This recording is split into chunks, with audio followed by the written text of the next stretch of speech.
better than your currency. Splurging millions, buying houses like Monopoly. Fucking 9 to 5, man, the money is a joke to me. Buying cryptocurrency, my money in the privacy. I make it rain dollars, they watch me disappear. I'm so fly, man, I'ma need some land again. Hey guys and girls, welcome to this week's episode of the No BS with Birchy podcast. I'm your host, Nathan Birch, and this is a show unraveling the truth to the start of the 21st century. We're now exiting the Matrix and waking up to motherfucking reality. And today I have a special guest. We've got Natasha here. Natasha, thanks a lot for joining us on the podcast Thanks so today. much. Yeah, thanks so much for having me. Excited to be here. Awesome. I guess just starting off, maybe if you give the audience just a bit of a background on yourself and what it is that you do, and you're pretty big out on TikTok. I don't even have a TikTok account, so yeah. Oh, really? Do I have to get one? No, I never used it. So it's pretty fun. So I post online under Tash Invests, and I talk about how I save, invest, and make more money. I also work in healthcare. I'm a positive behavior support practitioner and kind of just do fun finance stuff on the side. So the goal of my content is mostly to make investing seem accessible and easier than a lot of people think it is. Yeah, cool. Awesome. And I think, especially in the world we live in, there's lots of people out there with all the suits on, and they're trying to tell us that, you should listen to them, and, they're making it look all scary. And, we're seeing in the world today, banks going bankrupt. So, the system of what people have been talking about in the past isn't really necessarily the right thing. So that's cool. Yeah, cool definitely. That. I think it was hard when I was first starting to invest, and all you see is fancy financial advisors in their business suits with their finance degrees, and you're like, oh God, this isn't for me. But in reality, it is for everyone, which is pretty cool. Yeah, exactly. There's so many different ways, I guess, out there to make money, and invest. Where do you put your funds? You put them in the shares, you put them in the crypto. I remember when I first heard about crypto. I don't know if you're into crypto, but I'm into it, but I'm not, here saying, crypto is the best thing in the world. Buy crypto. Yeah. Yeah, exactly. I remember I heard about Bitcoin, and it was $500 a Bitcoin. And my mate told amazing. Me, my mate incredible. told me, we were at a pub and he's saying, I can pay for this thing using a card. I said, that sounds crap, mate. This sounds like a scam. I don't get rid of it, right? And about 6 months later, I saw it went to $1,000, and that's when I invested into it. And you bought Bitcoin at $1,000. That's pretty cool. That's a little bit less than it. Yeah. It's a fun flex these days. Yeah. It's I've got a bit of grey hair too, so it's back in the day I didn't have that, so it's a few years in investing there, and looking at the crypto, there's so many different things out there that people are investing into today. And I started investing. I wanted to buy a property when I was 13, and amazing. That was my journey. And where do you turn to? Who do you listen to? Who's doing it? How can we get access to that? And it's cool that that there's lots of people out there sharing what they're doing. And I heard that you started investing and bought your first property when you were young, and we'll jump into that today. Awesome. So, what's your idea of a great day for you? I've been trying to think about this, how to build my most perfect day ever. And I think it would be waking up, going to Pilates or doing something active, going for a beach walk, doing a little bit of work, because I really do enjoy working, and I feel like it adds so much more purpose and meaning to my day. And then having an early finish, getting to read, getting to hang out with my friends and family. That would be pretty ideal. Okay, cool. Everybody's idea of living life on their terms is different. Hey, it's some people want to spend it traveling and partying, and Yeah, well, I did the whole backpacking around Europe thing. I traveled a lot before COVID. I tried to work a lot. I've tried to have time off and do the whole career break thing. And I feel the most ideal day is a really balanced one where I kind of have a little bit of everything that brings me joy. Yeah, I guess with that topic of investing, a lot of people have to sell 30, 40, 50 years of their life to get money and to get through life. If you can have options, the more options you got, the more you save, the more you invest, the more you grow assets and grow your base out, the more options, I guess, that you've got to do that. So cool. And the more you realize you can work for fun instead of just having to work to survive. That's been a huge mindset shift. It's been really good. Exactly. The school doesn't teach us that. It's unfortunately that's the matrix. Society needs you to work, or they wouldn't work. Yeah. Exactly. I was trying to break the matrix. That's what we're all trying to strive to do. And I heard a rumor that you read 60 books last year. Is it? I did. Yes, I do really like reading, but they're all fun books. They're not really like, I like reading. Yeah, fun fiction. It's just all drama and excitement. I don't really read to learn stuff anymore. Okay, wow. I keep buying books and I'm slow reading. I just feel really slow. Because you probably bought boring books. Like if you buy, like Atomic Habits is great and everything, but it's boring, really. Like all of those books are great for you, but they're not exciting. You're not like staying up till 12 being like, oh my God, what is happening? Are they going to die? Are they alive? Like it's different. Yeah. Okay. Cool. Yeah, it's like I look at mine. My ones probably are boring. They're just investing books and law books and just random things. I feel like I read enough at work. I read a lot at uni. I do read in general, but I feel like there's so much to learn from fiction books as well. Okay, cool. And what do you think that the top 3 takeaways that would have been from the 60 books you read, if you could break it down to 3 things that you could learn, what do you reckon they would be 2022? Oh, I don't think I have a nice list of 3 things, but I think everyone should just read. Like no deeper lessons, but just read more. I was reading like a study, like separate from the books, about how like reading fiction is really good for developing your emotional intelligence as well, and being able to like put yourself in other people's shoes and see perspectives a bit better. And that helps in like every aspect of life. So everyone should just read more. Awesome. That's good. It's a good way to put it. And I guess a no BS way to life. Like, what would your thoughts be on, a no BS lifestyle? Actually just doing the things that you want to do and finding ways to do them and not making endless excuses for why you can't get there. Like I think there's a huge conversation to be had around privilege and how some people have better starts to life and have more advantages. But I think some people use that as an excuse to not do the things that they want to do. So just set your goals, work towards it, do what you can with what you've got. Bang on. That's I've heard all these people with excuses over the years. It's like, it's because of this, it's because of my childhood, it's because of trauma, it's because of this, and it's like, come on. Like, or even like small things. Like I moved out of home when I was 22, and that seems to be a really big friction point for a lot of people. And they're like, oh, I had to move out at 20, so there's no way I can buy a house now. It's like, no, you just like, your situation's different. It's fine. Like do what you can with your situation. There's no need to compare like that all the time. But I do guess like the privilege is a good thing to mention as well. Yeah. We're all privileged. We have a roof over our head. We have running water. We have, it's we're in Australia. Yeah. Exactly. I heard it was 50 Cent, and he said something about depression, and he said depression is a rich person's problem, because if you're poor, you don't have time for that. You just have to keep like hustling to put the roof over your head and the food on the table and stuff like that. And it's like privilege. The whole mental health stuff, I'm not going to comment on that because I'm not an expert in that area. But like it's definitely like when you are struggling to survive, your capacity for learning and other things is definitely limited as well. And you just have to survive pretty much. Whereas when we are a bit more comfortable, we have more time to think about things and have more freedom. And Exactly. What do you think the common misconceptions about money management, like that you've seen in your journey to where you are today? What do you think the most common ones that you hear are?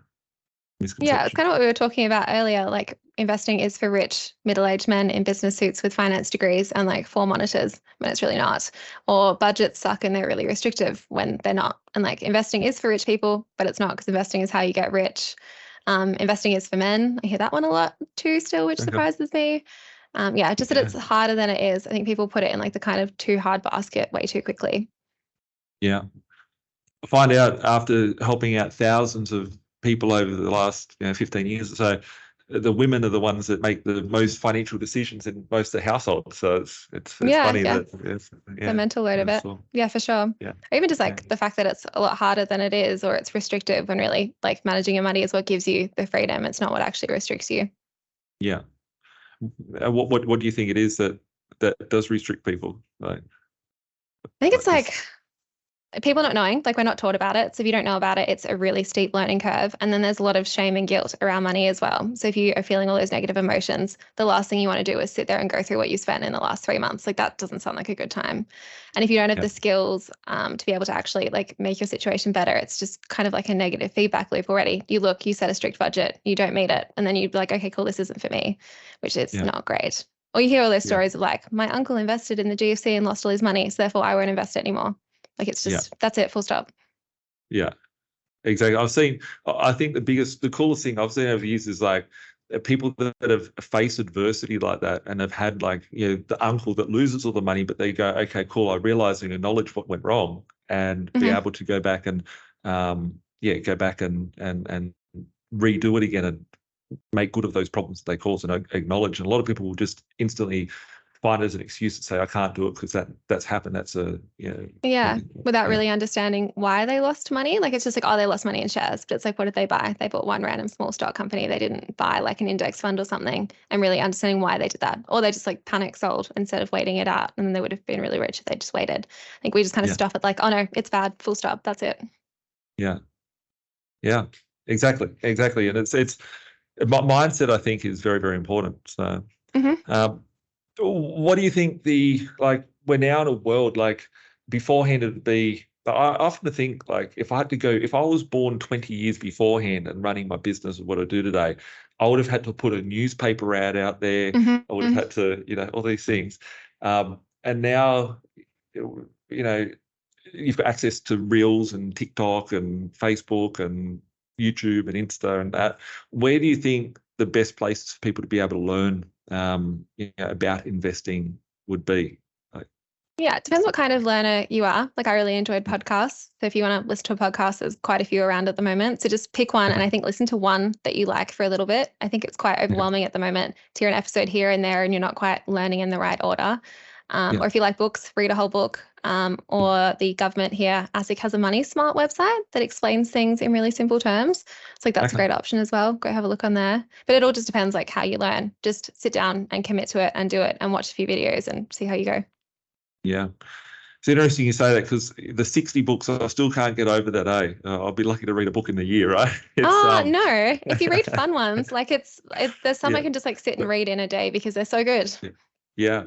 But for me, I find like watching like YouTube and video content, like I consume so much of it. Hey, like I'm addict. Like I don't even have the radio connected to my car. I don't want to listen to that stuff. Like I just listen to podcasts or YouTube videos. I have lots of subscriptions that I subscribe to, and just try and get as much content that I can from listening and. Yeah. And just like know that you can't learn overnight as well. Like, I think I made my first investment when I was 18 and I wasn't really comfortable with investing until it was like 4 years later. I was 21, 22, and then I started really putting money into it. But like, it takes time. You're not going to learn by listening to one podcast episode, and don't just put it in the too hard basket. Like, just commit for a while. That's cool that you started when you're 18. Like when you invested, so you invest into shares, you invest into crypto, do you? Yeah.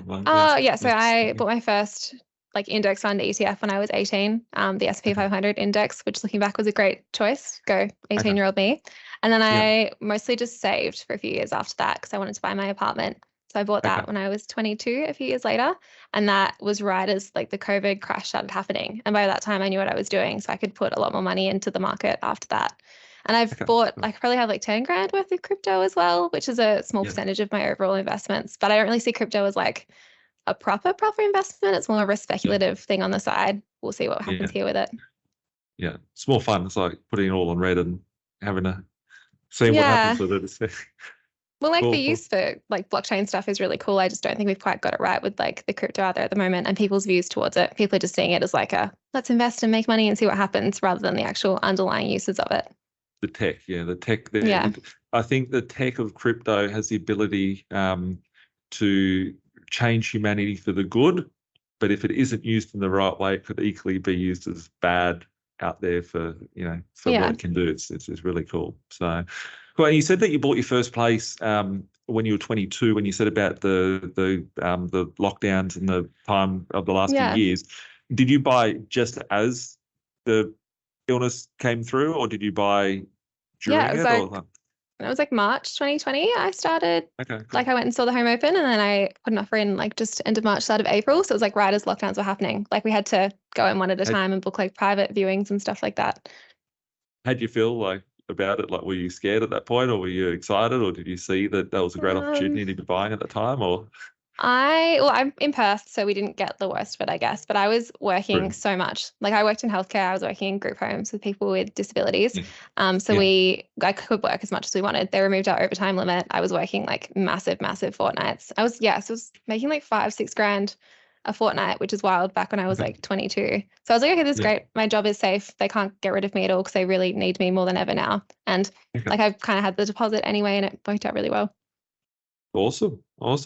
I found it was a great time back then, because it was like some people were really scared and going, oh, I better get rid of my property. And, others weren't. And I just saw it as whenever there's a fear or there's a, pandemonium out there, there's the opportunity to make deals. And and like there was no competition at all. Like no one else was viewing them. No one else was competing for it. Like my offer got approved really quickly. Like it was just a lot easier than it is, I guess, now. But I don't think I could have predicted back then what would have happened like in the 3 years after that. So I was just like, oh yeah, it's fine. We'll be locked down for a month and then we'll be fine again, which we weren't. The biggest thing and the coolest thing was the stimmy checks that came out, all the liquidity that was being pumped into the system. And obviously every market has taken a good run since then. So cool. And what, like, I guess your mindset growing up about money and whatnot, what were your sort of first experiences with money? Like, you're much younger than me. What were your, like, I grew up in a different era as well, right? What were your sort of first experience with money, and how did that impact where you are now? Yeah, I'm really lucky. My parents spoke about money pretty much my whole childhood. So there's not like one memory where I'm like, wow, that's when money was the thing. Like they just openly spoke about everything, how much they were getting paid. My parents worked really hard and they bought a few properties as well, but they also moved a lot for jobs. They were talking about why they were moving for certain jobs and what their mortgage interest rates were. And I went to an auction a few times, like that kind of stuff, being exposed to that from a young age really normalized it all for me.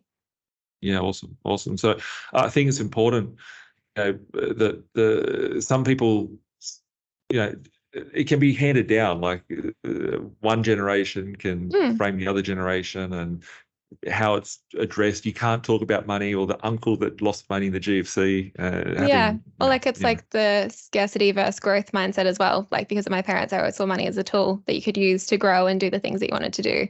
Like it wasn't a scarce thing for us at all. But I think if you grow up in a family where like they're in debt and it is quite scarce, then you kind of will take on that mindset as well. Yeah, awesome. Cool. And how do you feel about saving? Like, do you like saving? Like, how do you go about saving? It's kind of just like become a habit. Like I got my first job when I was 14 and I've pretty much saved my whole life. Like it's just become an inbuilt habit. I don't actively have to think about it too much. Like my finances are all pretty automated. I have like a nice savings buffer, but I mostly just invest at the moment. I don't really add to my savings. Yeah, awesome.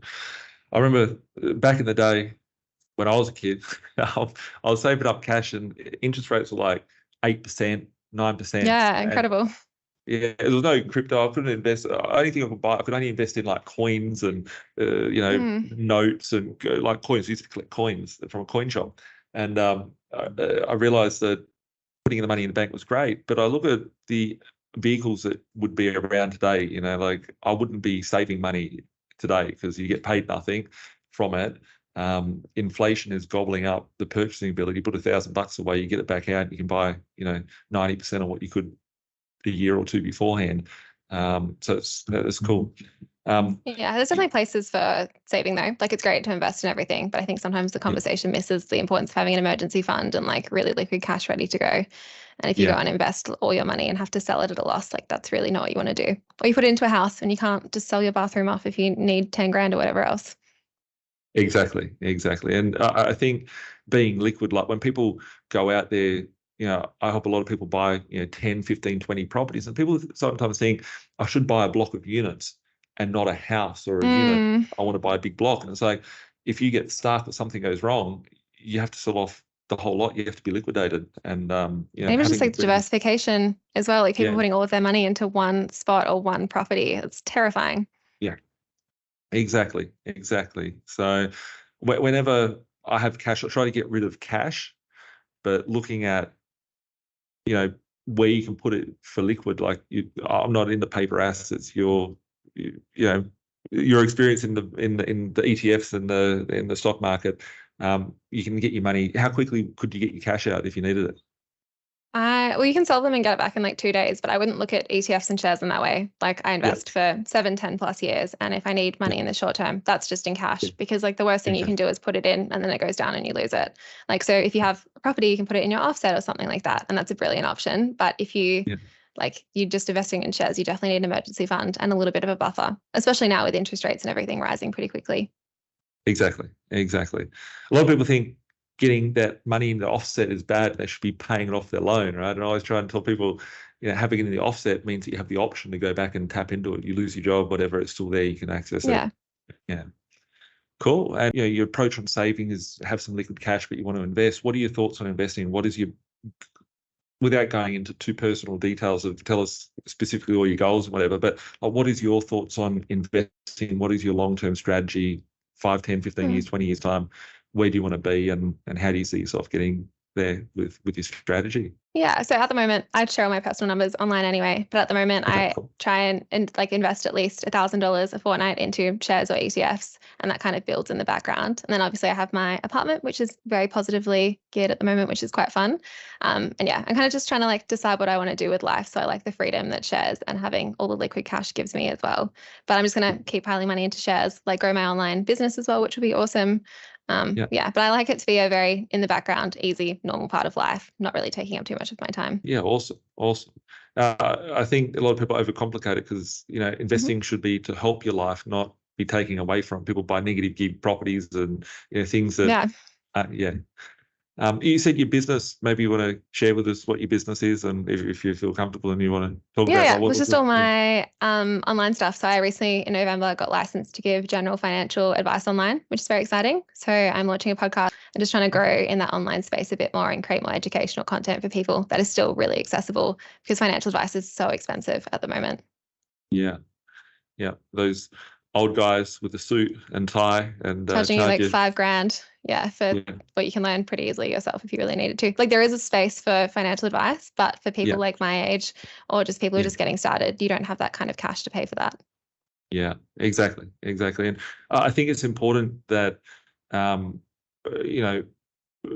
you're taking that advice from is actually taking the walks in what they're doing, and you go to the old guys in the suit and you ask them like, what are you planning to do? And they're already old. They haven't like invested to protect themselves. They still have to work in their job. Like you're young, you're actively doing it, where previously all these other people aren't doing it, and I'm sure they have great experience and knowledge, but I found it really hard with some of the gender stereotypes especially as well, where it's like, oh, the wife can stay home and look after the kids and we'll build the husband's stuff up, when it's like, oh, we've kind of moved on from that these days, and it's hard if you're not seeing any other kind of like representations out there. Yeah, exactly.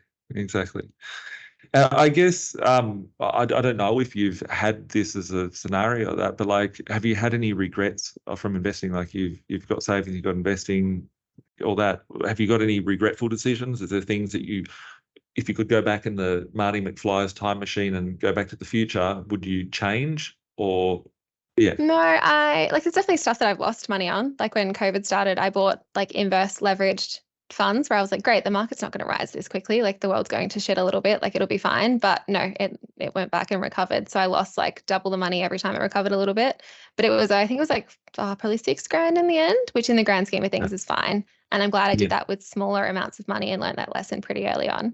But I don't think I'd change anything. Like the apartments worked well for me. Like sure, there's part of me that's like, I should have bought a house or something instead. But like the freedom in the last few years, I've kind of been able to do everything that I wanted to do anyway. And like balancing that has been quite good. Yeah, cool. Well, it's important that that whatever you're investing in, I guess, is helping you get to the end goal and you're happy. And that's the crucial thing. And I think a lot of people don't look at that. Being so young as well, like people normally think about investing when it's too late. They're looking for a solution to a problem that they got. You're sitting there trying to plan your life and you're going, okay, I need to do this, and you're mapping it out, which is really, really, really cool. And it's definitely given me like a big boost, because now I can kind of be a little bit more relaxed about it and know that I've got like a solid investment portfolio anyway. And as long as I keep contributing to it, it's going to be great. But it's definitely nicer. Like I used to be really frugal and I used to try really hard and save every dollar. And now I'm a bit like, oh, it works. I've got my system set up. It's fine. Yeah, it's awesome. That's awesome. It's I think a lot of people that are younger don't want to, thug it out and have to do the hard work. They just go, oh, I'll just put it on to later, or it seems too hard, or whatnot. No. Yeah. But it's like health and fitness. It's something that you have to do forever. Like it needs to be a habit. It needs to be sustainable, and you need to do it like ongoing. It's not just like a quick diet thing where you do it for a year and then never look at it ever again. And once you build it in, it's like it can be quite easy. Like it's challenging to get there, but it does get easy.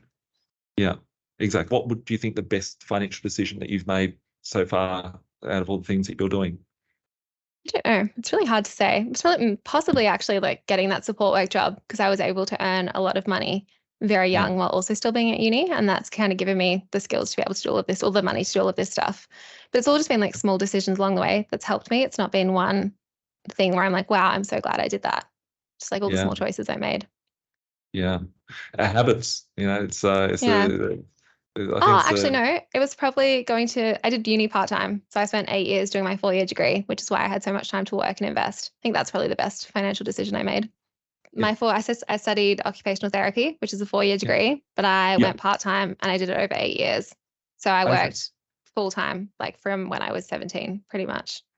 Yeah, awesome. And the power of compounding as well, like you're young.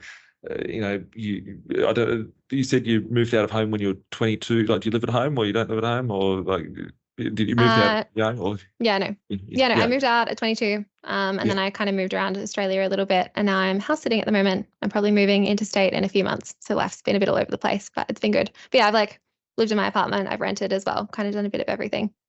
Yeah, cool. Because you can take that cash you can earn now. If you're earning big cash when you're young, you can take that cash, invest it. Your expenses aren't, stupid high when you're young. That's the power of when you look back in 10 years' time, the choices that are made today, and it's just a compounding effect on them, which is really cool. So yeah, it's awesome. Cool. And I guess a lot of people might be asking that are young, out there. What was it like buying your first property at 22? Like, what sort of thoughts, fears, opinions, objections did you have? How did it work out? I was feeling pretty confident about it because my parents have openly spoken about it. I had a really good cash buffer. I knew all the numbers. I knew I was buying something I could afford. So I was feeling really good about it. But it was definitely interesting seeing other people's reactions, like real estate agents not really wanting anything to do with me and just talking to my parents, or even like the mortgage brokers. I wanted to get like a fixed loan and they were like, oh no, you probably shouldn't do that because you're so young. What if you need to sell it and you don't want to pay break costs? And I was like, no, I want a fixed loan because I know interest rates are going to have to go off at some point. Like, having to argue for those things has been quite interesting. And I'm really glad I had like my parents' support and like the knowledge, and I knew what I was doing. But if you're like, you're just starting out and you don't know that stuff, that's so intimidating to go out there and they're like, we're not going to speak to you because you're too young. Where's your boyfriend? Or even though it's like the bank to get the check as well for my deposit. My boyfriend at the time was with me and they were speaking to him. Like, but it's in my name. Like, it's mine. No, don't do that. Wow, it's a messed up world, eh? My mum, she's 80, and she's like she tells people off all the time, and she always. I remember once she went to a car yard, and they're like, "Okay, well, who's going to buy the car here?" And so I'm buying the car, right? Yeah, it's really because like I grew up in a family that was really supportive, and I worked in healthcare my whole life, which is like a very female-dominated industry. So like coming online and starting to talk about finance has really highlighted like how much gender inequality there is and how many gender stereotypes are still around surrounding money, which has just been like a wild journey to see. And everyone on like TikTok is always like, oh, it's your daddy's money, it's not yours. And it's so interesting because like they don't comment that on like all the male TikToks. It's just such an interesting world. Yeah. I've experienced like this is pretty funny when you look at it. Like, I've experienced, I used to go on like news.com and the TV and all that sort of stuff, and people would write in all the comments like, oh, this guy must have had it from an inheritance, this guy must have, it must be his parents' money and all this sort of stuff. And what I realized, I used to get annoyed and be like, this isn't his mine, and I'd like jump in and comment on things. And I realize nowadays that it's more like that they can't physically comprehend that you couldn't be doing something, so they have to have an excuse or a reason for you not being able to do it. And it validates their life choices as well. They're like, oh, that's why they can do it and I can't. Yeah. It's all back on, point the finger, there's 3 pointing back at you. So like, of course, like we all have different starts and it's important to acknowledge that, but it's also like, it's a waste of time tearing people apart online because they're doing something that you can't do or haven't done yet. Yeah. Their opinions don't pay the bills. Their opinions keep them trapped. And oh my God, they pay my bills, I guess, though, because like the videos that go the most viral are where people are arguing in the comments the whole time. I just kind of sit back and I'm like, oh, okay, have fun. That's great. There we go. Put out lots of videos over the years on YouTube and stuff. I never went to monetize them and stuff. I never really looked at the analytics, or just throw content out there and don't look too much into that. I guess from your community of the people that you have on TikTok and whatnot, and the questions that you see and the hurdles and challenges people see, what if we were to give, say, 3 tips of non-financial advice to everybody of things that could help them, what would they be? The biggest one is just start now. Like, don't put it off forever. You don't need the perfect investment plan. You don't need the perfect savings plan. Like, by starting even with $5 a week, you can kind of learn how you feel and how you react to things. Or with investing as well. Like, it took me 4 years to get comfortable with it. If you start small, then that'll help a lot as well. Don't try and overwhelm yourself as well. Like, pick one podcast and listen to it. Pick one book and read the whole book. Don't try and learn everything at once. And then just like you really look into like your mindset behind it as well, and like challenge those beliefs when you're seeing something and you're like, I could never do that. Like, really think about why you could never do that. Is that just a belief you have, or is there a real reason behind it? Yeah, awesome. How would someone connect with you? Where would they find you on TikTok? How would they find out about your course that you're doing? How would we connect? Yeah, no course just yet. Hopefully coming soon. No, I am Tash Invests on TikTok and Instagram, so you can come follow me there. I'm launching a podcast called the Get Rich Slow Club, but all of that will be on my Instagram as well. And yeah, hopefully courses later in the year, but they'll be on my Instagram too. Okay, cool. Awesome. I'll share a like with you and follow you and keep an eye out on it as well. So awesome. Thanks a lot for that today, Natasha. And on it, any other sort of parting notes or anything for the community that you think you'd like to share? No, I don't think so. I feel like we've covered a lot. I think we're good. Yeah. Thank you for having me. Thank you for coming on board. And to the audience, thanks a lot for tuning in and checking out with us on the No BS with Birchy podcast. Make sure that you share it around with your friends and family. Subscribe. You can find us on Google Play, Apple Play, Spotify, and YouTube. We will see you next week. Have a great week. Bye for now. Yeah, like Bilal said, man, we're stuck in the matrix. This my advice, don't care if you take it. The dollar back to die, soon to be hyperinflated. This my 2 cents, don't care if you save it. Joint be decentralized and you will see you've been lied to the whole time, and it's the irony, cause they do the exact opposite. You become a slave to the system, enough your money, all they do is profit. There's no conspiracy theory, you better hear me. Crypto will set you free before the system does. I don't care if you do or you don't, but what I'm saying is the truth to the reason you choke. I've never been a failure, excuse my behavior. Keep talking, haters doing me a favor. They all tell lies, I know what they been telling you. I'm the opposite, the Donald Trump of Australia. It's amazing, here for the taking. My time is never wasted, just getting wasted. These girls say I'm really breathtaking.